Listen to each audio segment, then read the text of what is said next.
안녕하세요. 문신 지우는 피부과 전문의 김재민 원장입니다. 일반적인 경우에는 피부에 생기는 딱지는 제거하시는 것은 매우 안 좋습니다. 딱지 같은 경우는 피부가 회복되는 과정에 생길 수 있는 것이긴 한데 너무 이른 시기에 제거를 하시게 되면 흉터 발생 가능성이 높기 때문입니다.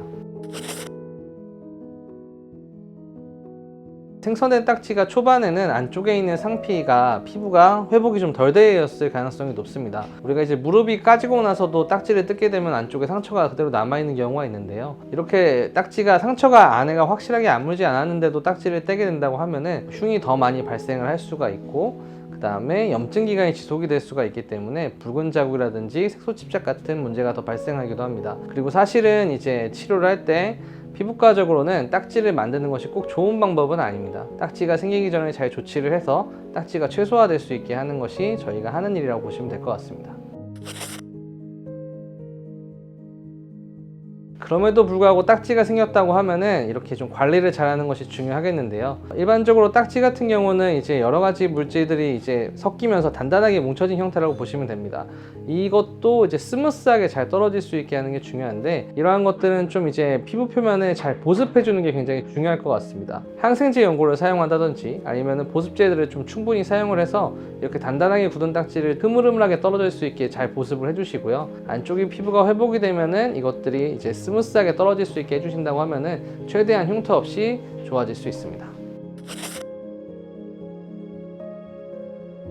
앞서 말씀드린 대로 딱지가 생기는 것은 좋은 과정은 아닙니다. 사실 이 딱지를 정확하게 구분하는 것도 굉장히 중요한데요. 일반적으로 문신 제거를 했을 경우에는, 제가 치료를 했을 경우에는 딱지가 생기는 경우가 많지는 않습니다. 하지만 물집이 생기거나 혹은 피부 손상이 심해졌을 때는 딱지가 발생할 수 있다고 생각하시면 됩니다. 그 외에도 뭐 각질 같은 게 조금 올라오거나 간지럼증 같은 것들은 발생할 수 있는데, 이러한 것들도 보습제를 사용하면 충분히 해결할 수가 있고요. 만약에 딱지가 생겼다고 할 경우에는 초반에 가만히 두지 마시고 병원 방문하셔서 정확한 상태를 검진 받으신 이후에 그에 맞는 치료를 하시면 제일 좋을 것 같습니다.